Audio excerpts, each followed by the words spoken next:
Hey, I've got a break in my day. Felt like a good chance to make another one of these videos. I've got to start out with an office update. We've got a new addition. Got a bird feeder here. Ooh. In action. I've actually got this little finch with a red head that is a frequent flyer to the bird feeder. And I had a client last week, and his childcare fell through for his little 2-year-old daughter, and so he brought her along, and she played really well on the floor and could just watch this finch come and go. And so it's been a fun addition, except for this really big blackbird that's also found the bird feeder and occasionally will land, and it sounds like a pterodactyl is perching on my window. But besides that, it's been sweet.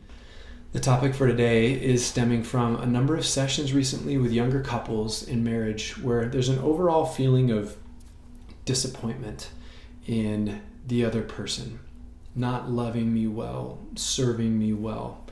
They're not performing well in this marriage. And marriage can become very transactional, where if I do this, I'm expecting that you do this, and I'm doing this for what I would hope to be filled up and loved by you back. And although it's been painted in that picture, marriage in general, to be 50-50, where you do this end of the deal, I do this end of the deal, and it will add up to 100% a full marriage.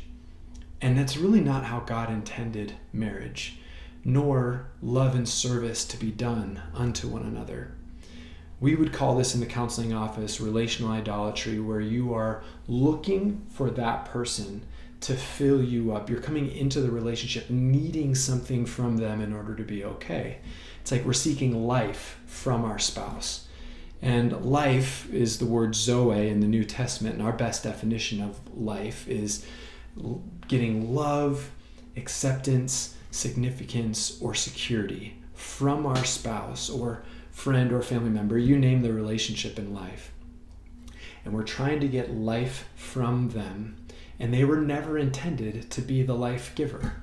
That's where the idolatry comes into play, where we're looking for life outside of God, something other than God to fill us up. How we were designed was that we would be so filled with life because Jesus said, I am the way, the truth, and the life, Zoe. Or I have come to give you life and life to the full. I have come to give you Zoe and Zoe to the full.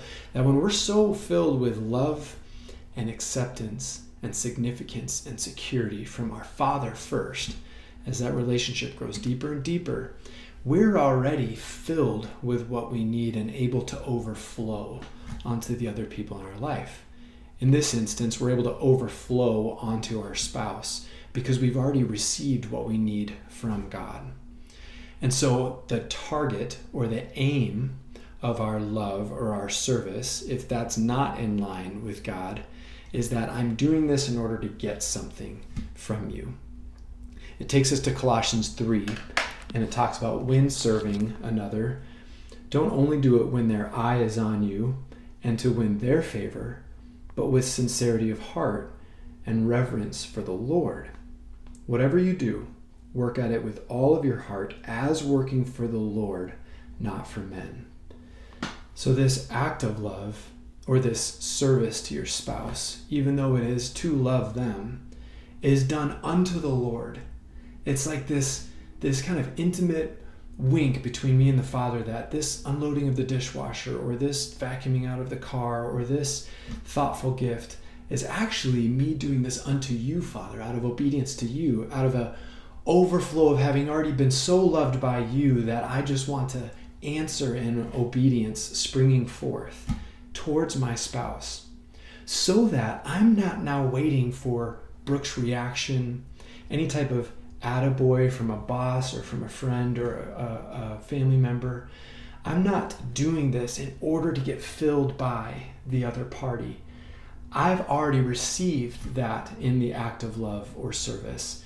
And so now it frees us up to be able to love, to be able to serve out of an overflow and abundance, as opposed to army crawling towards something you're needing from the other person.